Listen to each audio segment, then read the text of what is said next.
Isang magandang hapon po sa inyo lahat, mga minamahal ko San Juanenyo. Nandito po ako ngayon sa aking tanggapan. Kasama po ang ating San Juan City Vice Mayor Angelo Kawili, sapagkat magkakaroon po tayo ng isang press conference.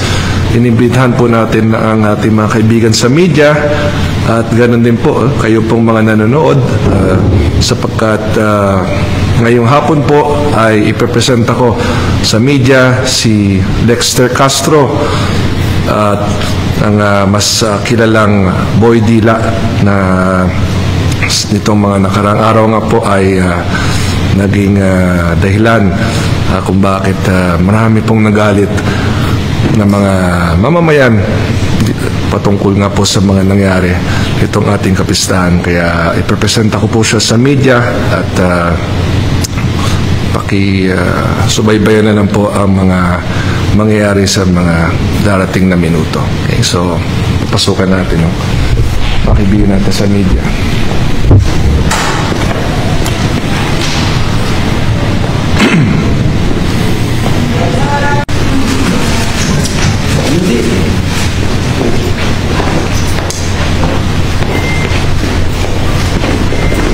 Okay, so isang magandang hapon po sa inyo lahat, mga kaibigan po natin sa media.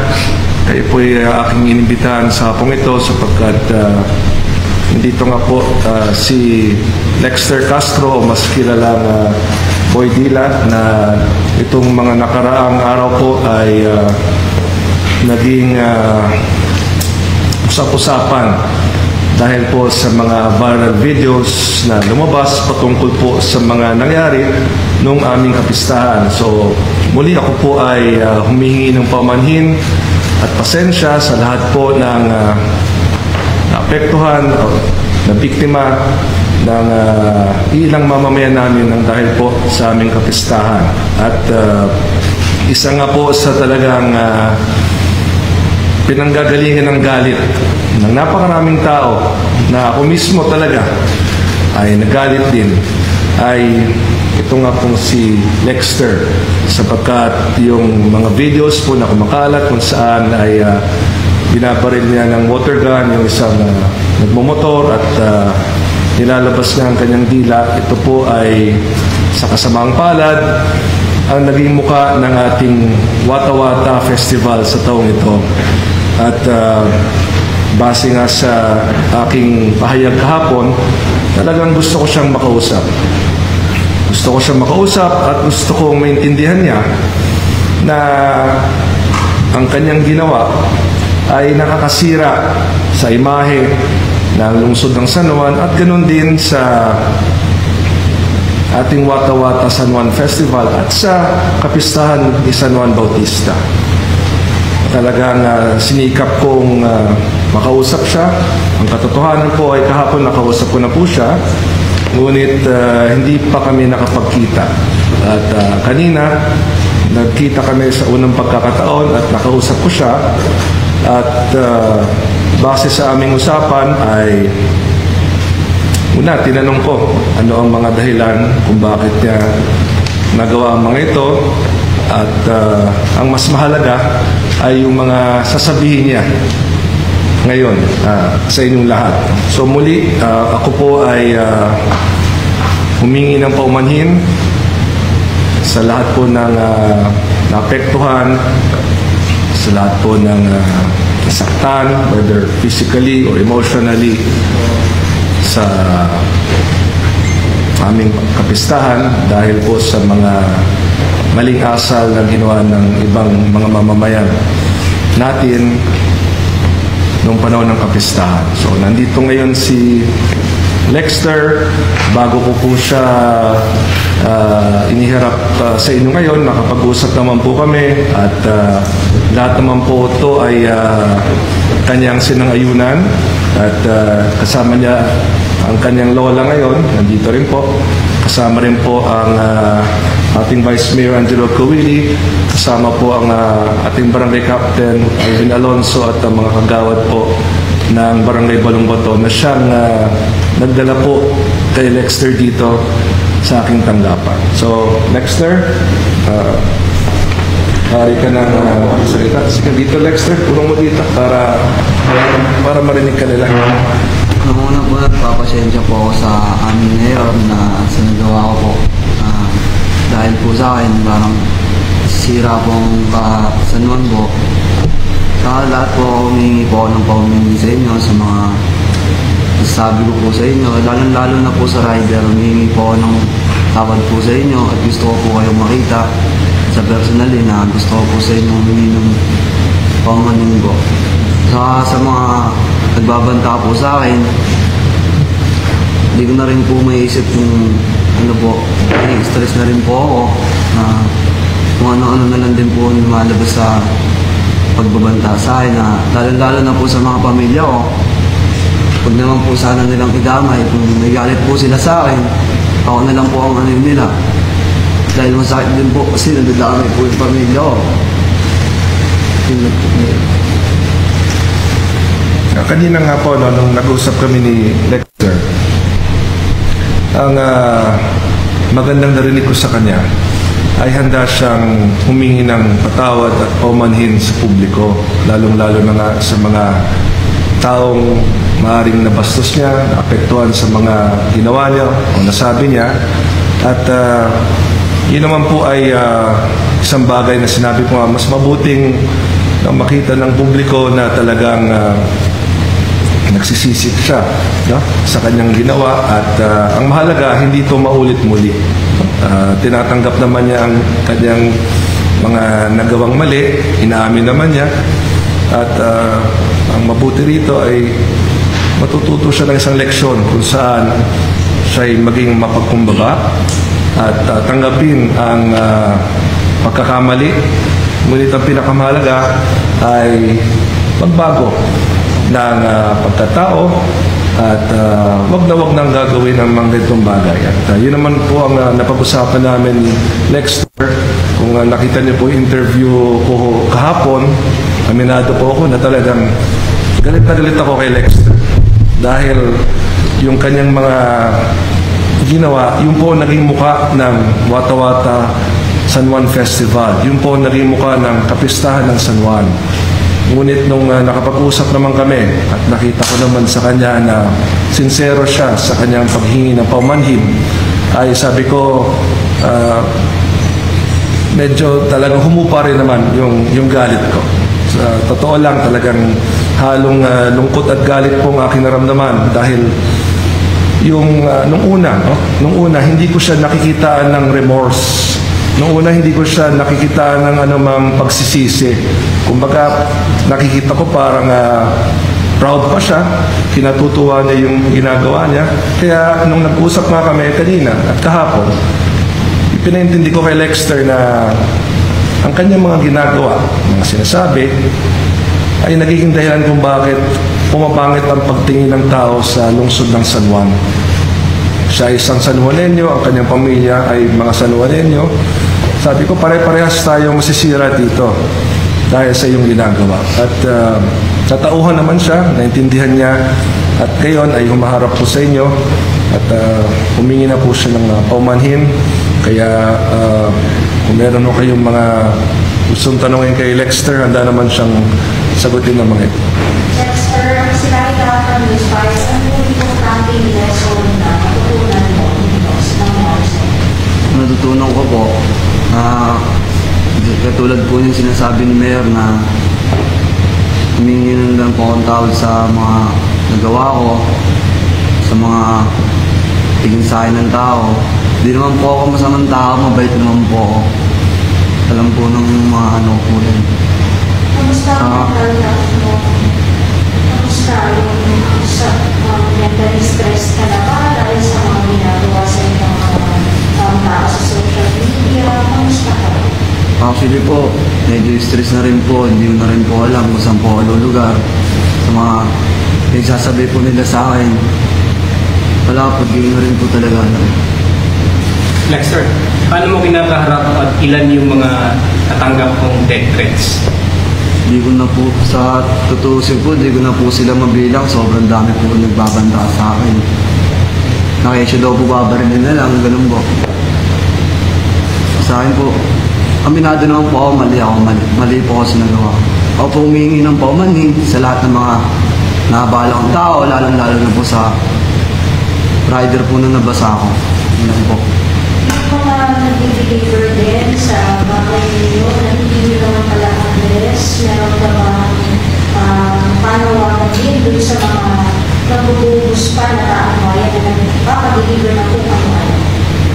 Sa lahat po nung nagpe-fakebook, huwag nyo na pong gawin yun dahil sa karamihan na tao, sila po yung naaabala nyo.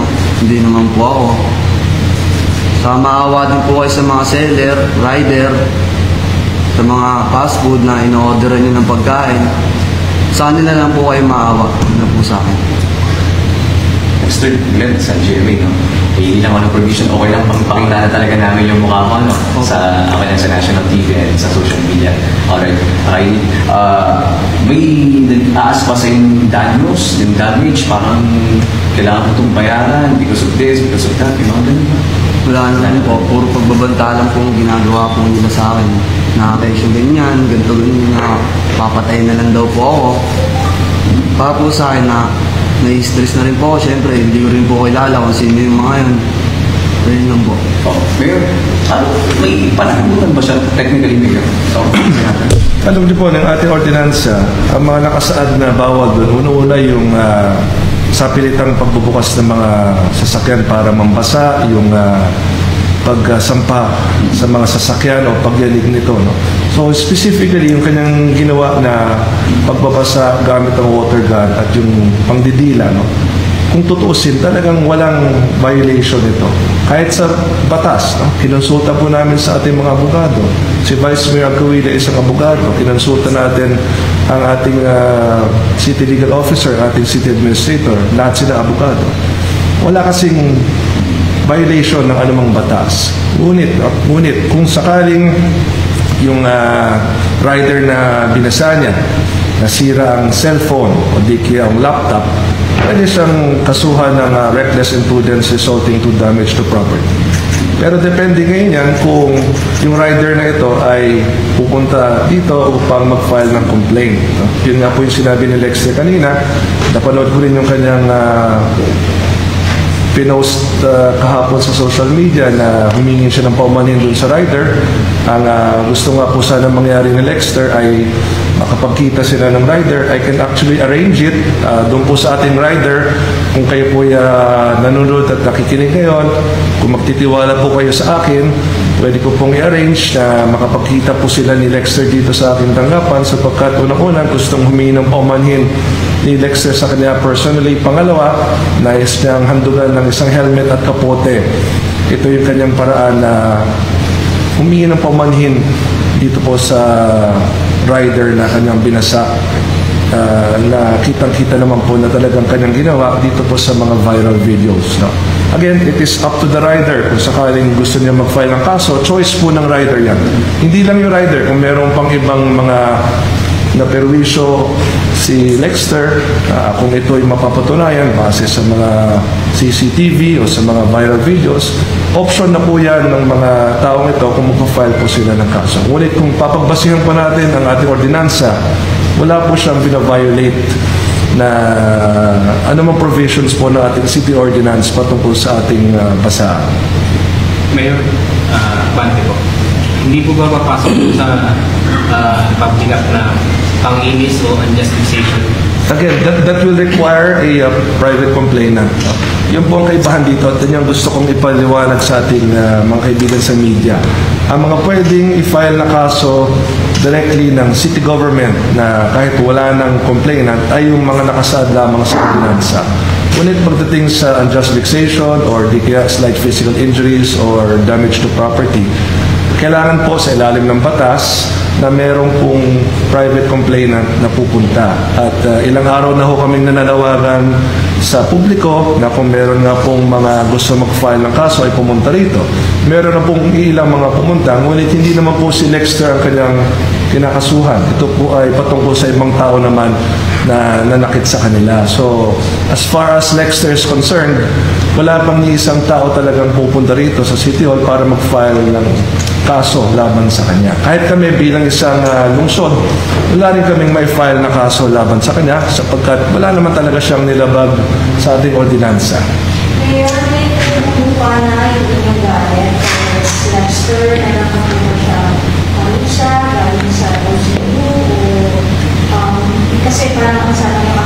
is bibigay mo siya ng leksyon at hindi naman nililipat. Ngayon po na maraming namin yung dulo at pumunta na po yung gamit at yun po ang next natin na gawin. Alam niyo po, para sa akin, ang leksyon na hindi niya makakalimutan ay yung ngayon ay natuto siyang maging mapagkumbaba. Dahil nung una, nakikita natin sa videos, yun talaga yung dahilan kung bakit ako nagagalit. Kumbaga, kumalat ang mga videos, naging napakalaking problema po sa akin bilang isang mayor at naging napakalaking kahihiyan sa akin bilang isang mayor. Ganun din para sa amin ng SOD. Ang nangyari itong kapistahan ng San Juan. At ang naging muka ng mga kaguluhang yan ay si Lexter. At hindi ko siya nakitaan ng anumang remorse o pagsisisi. Kaya doon po talaga nanggaling ang aking galit sa kanya. Ngunit nung nakausap ko siya kahapon, at lalo na ngayon ay nakausap ko na siya at naikwento niya rin yung mga pagsubok niya sa buhay na pinagdadaanan, ay mas naintindihan ko ang kanyang pagkatao at ang pinakamahalaga ay ang leksyon na natutunan niya na maging mapagkumbaba, na aminin ang mga pagkakamali at matutong bumawi sa mabuting paraan sa mga bagay na mali na kanyang nagawa. No? So ngayon, ang pinakamalaking leksyon sa kanya ay natuto siyang maging mapagkumbaba, nawala ngayon ang kanyang yabang. Diba? Ngayon, tinatanggap niya ang kanyang pagkakamali, natuto siyang humingi ng tawad at nangako siya na hindi niya na po ito uulitin muli. No? So para sa akin, yan ay isang leksyon na hindi niya makakalimutan sapagkat ang buong Pilipinas ay mapapanood ang kanyang paghihingi ng paumanhin. At ito naman po ay nakikita ko na galing sa puso niya. Siguro, dumaan lamang yung mga ilang araw kasi na nahirapan siyang intindihin kung gaano kagrabe ba ang naging pinsala sa lungsod ng San Juan ang kanyang mga ginawa. No? Kaya pinaintindi ko talaga sa kanya kanina. Sabi ko, alam mo, Lexer, pare-pareho tayong nadadamay sa mga ginawa mo. No? At malaking bagay nga na siya nga po'y humina ng paumanhin sapagkat nakikita ko na makakatulong din po ito upang humupa din yung galit ng ibang tao. Ako nga po, yung galit ko humupa po. At ako yung maasa na sa pamamagitan ng kanyang paghingi ng paumanhin ay ganun din po sana. Na humupa rin po ang galit ng mga mamamayan sa kanya ngayon at humingi na po siya ng paumanhin at patawad. So, kung sa yung revisions natin for the rulings kapag sa susunod na fiesta, magkakaroon na tayo ng streets na lang sa parte ng basaan, meron din ba tayong plano para sa susunod na taon? Opo, yes. In fact, ito po, no, alam niyo po, the past 8 days, wala ho kaming ibang iniisip kundi itong nakaraang kapistahan namin at paano natin babaguhin ito upang hindi na ito mangyari muli. Sa aming pag-aaral, no, yung mga nakasanayang kapistahan po kasi ng San Juan na talagang dekada na mula nung ito'y ginagawa. Itong klaseng celebration na nakasanayan ng San Juan, talagang very open siya na pangyarihan ng ganitong mga kaguluhan. Kumbaga, takaw-gulo talaga yung paraan kung paano ito ipagdiwang sapagkat nagkakaroon ng basaan all over the city. Yung mga ayaw naman mabasa ay talagang mababasa. Nagiging dahilan ito ng away kung saan pag may mabasang iba, gaganti at magsusuntukan at may masisirang mga gamit, may mga masasaktan. So, inanalyze namin talaga, no? At nakita namin the nature of the Wata Wata Festival is really very prone to these kinds of disruption, to these kinds of incidents na ito nga, nangyari na naman muli, no? Nangyayari na to dati. Years ago, decades ago, everyone knows. Hindi lang mga taga San Juan ang makakapagpatunay niyan. Lahat po ng dumadaan ng San Juan, pag June 24, sa lahat ng mga nakaraang taon, lahat ng mga nakaraang dekada, alam po yan na talagang meron at merong kaguluhan na mangyari sa San Juan.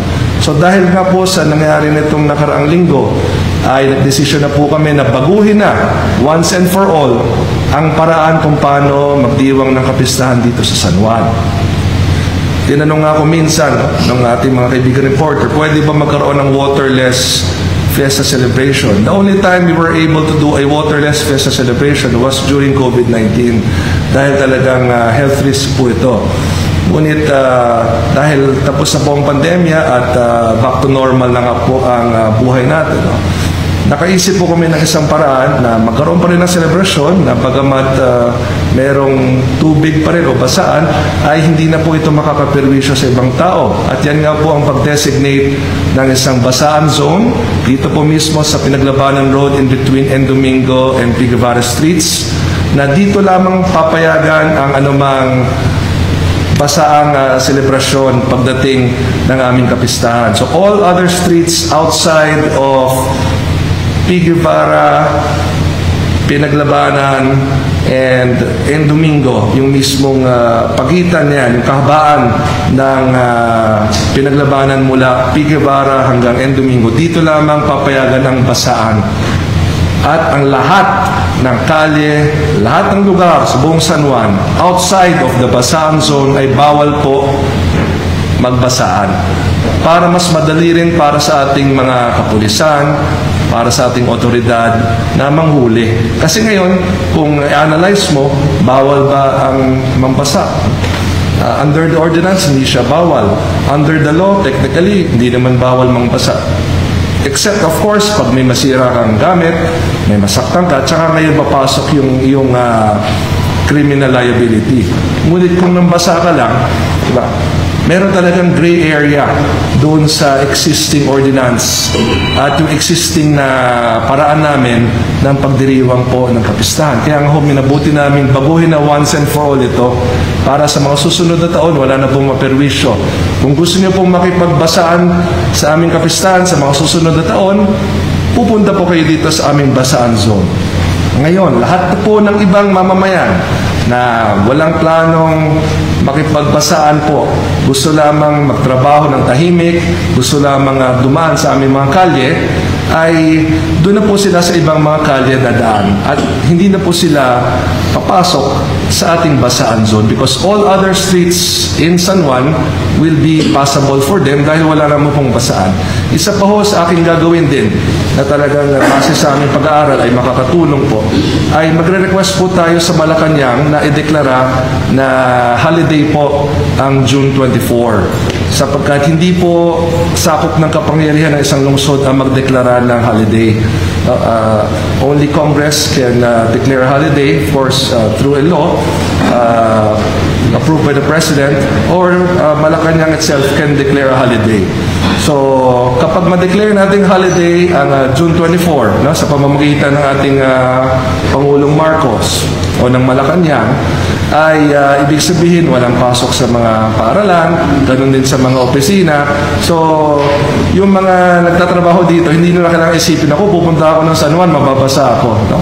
Talagang pinag-aralan ho namin ang lahat ng mga nakagawian kasi ng mga nakarang taon, nakarang dekada. At minabuti namin himayin isa-isa, saan ba nagka-problema, bakit humantong sa ganito.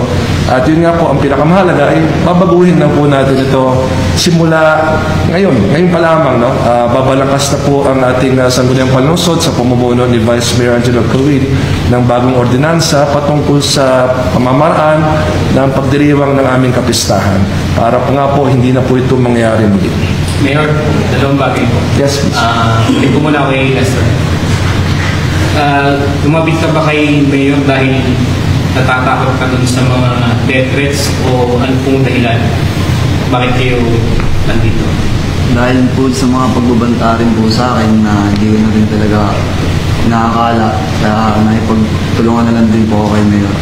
Para rin po sa mga masasabi nila sa San Juan, yun po. Mayor, maaaring si Lester po ay biktima rin nung naging sistema before. Meron po bang dinahan sa psychosocial dahil dun sa kanyang stress at saka mga biglaan? Mukhang hindi po normal yung kanyang mga napagdaanan before kaya humantong sa mga ganito pagkakas. Actually, kanina ko lang nakilala si Lexter. No? In fact, nakausap ko siya kahapon at nakausap ko rin kanina. At base dun sa maiksing panahon na nakapag-usap kami, may mga nakwento siyang mga pagsubok sa buhay na para sa akin, no? Well, these are personal circumstances, personal problems na pinagdadaanan niya. Ayoko namang pag-usapan sa publiko. Ngunit kung meron siyang mga bagay na pinoproblema, gaya ng mga nabanggit niya sa akin, ay maaari naman kung tumulong ang lungsod sa kanya. Again, these are personal to him. Ayoko naman pong magsalita tungkol doon sapagkat yan po ay mga personal circumstances niya. Ngunit handa naman po ang lungsod na tulungan si Lexter sa anumang paraan kung sa tingin niya ay gusto niyang ilapit sa amin. No? We cannot also force him naman. No? Kumbaga, depende na po yan sa kanya kung ilalapit ka sa amin yung mga bagay na naging dahilan kung bakit nga po medyo may konting mga problema siya sa buhay. Last po, could be, sorry po this point, it could be blessing in this case po kaya sa pamagitan ni Lexter ay mababago po yung tradisyon at magiging contained at magiging mas peaceful. Alam niyo, para sa akin, this is a very good opportunity na once and for all mabago na po ang pamamaraan kung paano ipagdiwang ang piyesta ng San Juan. Kasi sa totoo lang po, at alam naman po ito ng mga San Juan ninyo, hinahanap po talaga ang basaan. Every year, excited po ang mga mamamayan na magkaroon ng basaan. Last year, hindi ho kami nagkaroon ng basaan dahil sa dalawang dahilan. Namatay po ang aming dating Vice Mayor at nung panahon yun ay kasagsagan po ng El Nino. 2022, nagkaroon po tayo ng basaan, ngunit yung COVID nung panahon yun ay nandun pa, ngunit allowed na yung mga ganong activities, so hindi ganong karami yung sumali sa aming kapistahan dahil nga po nandun pa rin yung banta ng COVID. 2021 and 2020, kasagsagan naman ng COVID, so walang celebration. So makikita mo, sabik na sabik yung San Juan na magkaroon ng nakagawiyang basaan dahil mahabang panahon, ilang taon hindi nagkaroon dito. Ngunit yun nga ho, no, para sa akin, mabuti na rin nga po na nang dahil sa mga nangyaring ito, meron na tayong talagang dahilan na baguhin ang nakagawiang tradisyon. Pag sabihin ko nakagawian, decades na yan, dekada na yan. Yung mga dating mayor ng San Juan, alam nila yan. Lahat ng lumaki ng San Juan, gaya ko, buong buhay ko, dito ako lumaki, dito ako pinanganak, dito ako namumuhay, alam namin yan na ganito ang paraan kung paano ipagdiwang ang kapistahan. Lahat ng dumadaan sa San Juan tuwing June 24, dito ang mga nakarang taon at dekada, alam niyo yan na pagdaan nyo ng San Juan, ganito yan. Ngunit yun nga po ang nakagawian, yun yung expectation, yun yung hinahanap-hanap. At ngayon, maintindihan ng tao kung bakit hindi na ito pwede gawin sa kabuuan ng aming lungsod. Maintindihan ngayon ng tao bakit dapat dito lamang sa Pinaglabanan Road in between N. Domingo and P. Guevara ito gagawin. So, if there's anything good that will come out of this, it's that we will now be able to change the way San Juan celebrates its fiesta. Nandun pa rin yung basaan component sapagkat ito naman po ay simbolismo ng pagbibinyag po ni Jesucristo ni San Juan Bautista, na we really cannot take that away from our celebration. Kaya nga ho, basaan Kaya nga po, ang patron namin ay sa San Juan Bautista. Dahil nga po, St. John the Baptist baptized Jesus Christ using water. Yun po ang essence ng basaan. So, yan po ang sagot sa inyong katanungan at umaasa ako at alam ko na sa mga susunod na taon dahil hindi na nga po to citywide ay hindi na po mangyari ang ganitong mga kaguluhan at alam kong maintindihan ng San Juan kung bakit kailangan baguhin. Dahil hindi naman po rin talaga nagustuhan ng San Juan ang mga kaguluhang nangyari. Wala naman pong may gusto na mangyari ang lahat ng ito. Hindi naman po yan gusto ni Mayor Francis Zamora. Hindi naman po yan gusto ng aming lungsod. Ngunit nangyari siya. Hindi namin dinideny na nangyari, but we are doing something about it. We are changing how we will celebrate in the next many, many years. And buti na rin nga po nagkaroon ng ganitong pagkakataon kung saan maintindihan din ng San Juan kung bakit kailangan baguhin ang paraan kung paano kami magdiwang ang aming kapistahan. Mayor, isang banda, dahil sinasabi niya nga, meron lang sa kanyang banda sa Korea. Meron ba kayong action o protection sa okay. Yes, of course, no, may karapatan naman talaga si Lexter na maproteksyonan din ang kanyang buhay dahil una-una, hindi naman po siya kriminal. Hindi naman po siya kinasuhan ng anumang bagay. So, ayaw din natin naman humantong sa anumang masamang pangyayari ang kanyang buhay. So, we will of course coordinate with our San Juan Police to ensure na wala ring manakit sa kanya, walang sumubok pumatay sa kanya, kung marami nagbabanta sa kanya. Tungkulin namin na siguraduhin na walang papatay sa kanya. At tungkulin ko yun bilang mayor na siguraduhin ang kanyang buhay ay hindi po malagay sa lumang alangan. Mayor, tutuloy po ako yung hanapin, di ba mga naging parang si Dexter? Opo, actually, tuloy-tuloy po. Kanina nga ho, no? Meron na isang magpa-file na rin po ng kaso. Pupunta na po siya sa prosecutor's office kanina ng mga alas 3 ng hapon. No? So, nadagdagan na naman po ang magpa-file ng kaso patungkol nga sa aming kapistahan. At hanggang ngayon, patuloy po akong manghihikayat ng mga mamamayan na gusto mag-file po ng mga kaso laban sa mga taong maaaring nanakit sa kanila o na may bisyo sa kanila. At hanggang ngayon po, hinihikayat ko ng bawat isa na magpadala ng mga videos, photos, anumang impormasyon o patunay na sila nga po ay sinaktan o binasa ang gamit.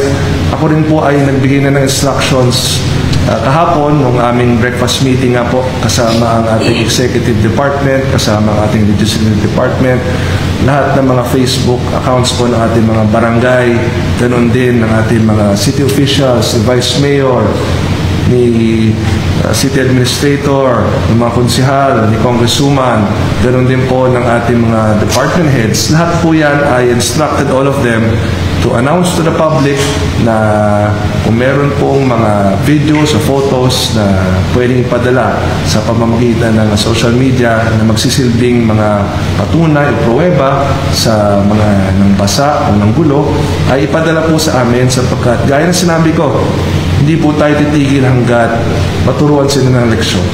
Si Lexter, natuto ng leksyon ngayon, bagamat hindi naman sa pamamagitan ng isang kaso, ngunit sa pamamagitan ng pagiging mapagkumbaba. Mula sa kanyang dating mayabang na asta, ngayon nakita natin na si Lexter ay natuto ng isang leksyon kung paano maging mapagkumbaba at paano humingi ng tawad. At para naman po dun sa meron talagang criminal liability, ang leksyon na matututunan nila ay yung kasong haharapin nila.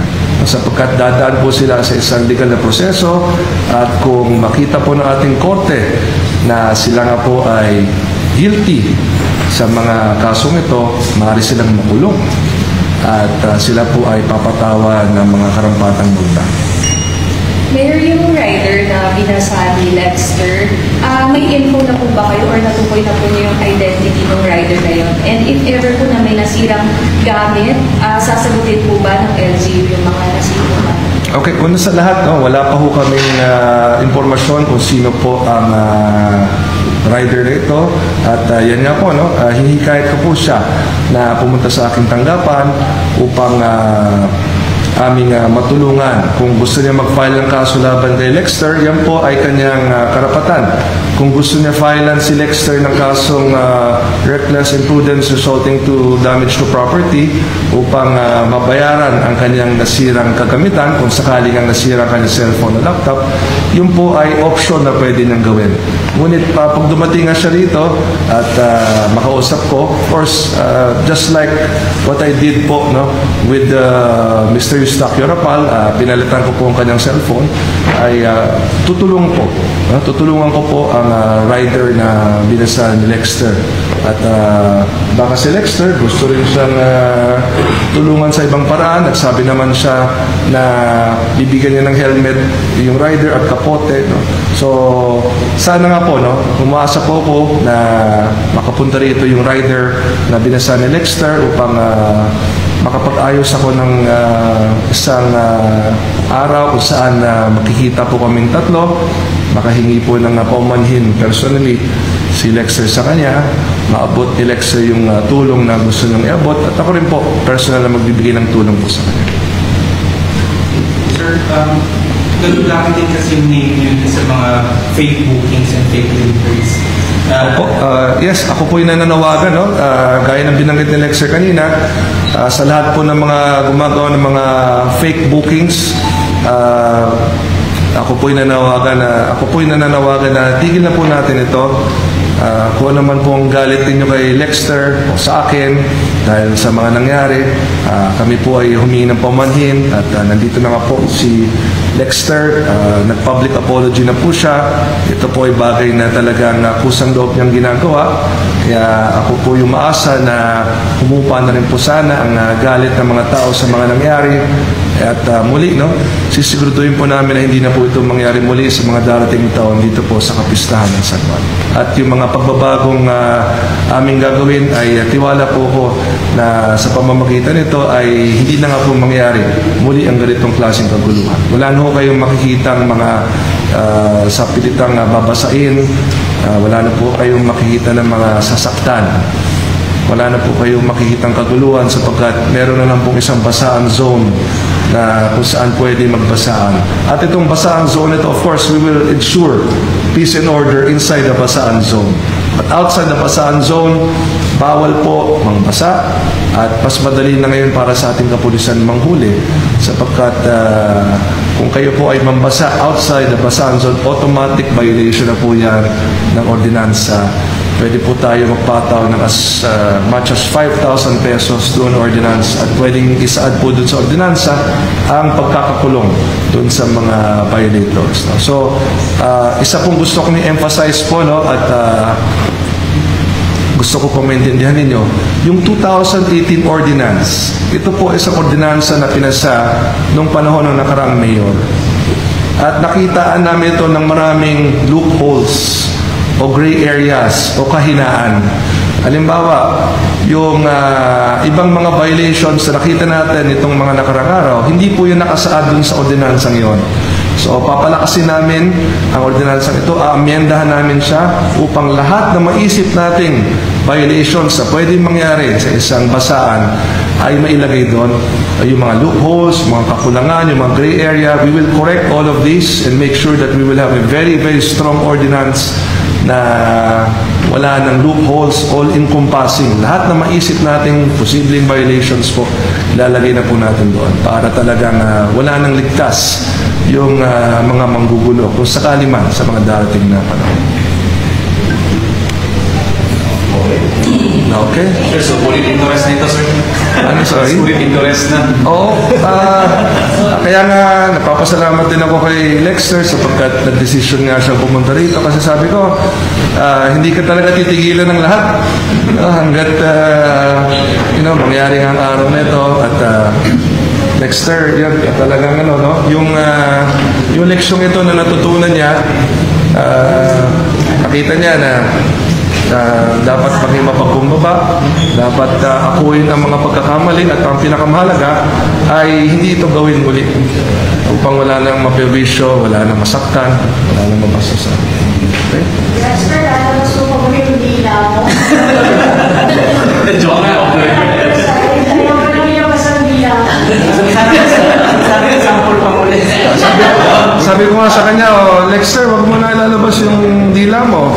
Kasi ang ganda ng anong apology niya kagabi, tapos nilabas pa rin dila, di ba? Kaya natuto na siya. Huwag kayo mag-alala. Natuto na siya. Tatanong ko ka sana kanina kay Lexter, sir. Ngayon, nakumpiska po ba yung baril niya? Ay, water gun lang kasi yan. Oo, water gun lang. Hinahanap daw po kasi hinahanap. Bulboy daw yung Bibilhin. Ganun ba? pamilya daw po. Oo, kasi pag binenta mo, may bibigay ko dun sa rider na magre-reklamo. Diyan, sa bahay lang po. Yung sa bahay lang. Ano na yan? Huwag mo iwawala.